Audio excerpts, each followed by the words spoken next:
In today's video, I will walk you through how to switch exchange rate display on Gate. Changing your preferred fiat currency allows you to view cryptocurrency prices and estimated values in the currency you're most familiar with, making it easier to track your portfolio and market prices. Let's get started. Once you're on the home page, you're ready to update your display settings. Look toward the upper right corner of the screen and click on the Settings menu. From the available options, locate Exchange Rate Switch. This section allows you to customize how prices and balances are displayed throughout the platform. Click the drop-down menu and select the currency you'd like to use, such as US dollars, euros, British pounds, Japanese yen, or any other supported fiat currency. After selecting your preferred currency, the platform will automatically update the displayed values across supported pages, including your wallet balances, market prices, and portfolio estimates. Navigate back to the Markets page or your wallet to confirm the update. You should now see cryptocurrency values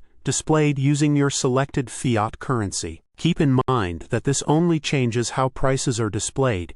It does not affect your actual account balances or the market price of your assets. And that's how you switch the exchange rate display on Gate.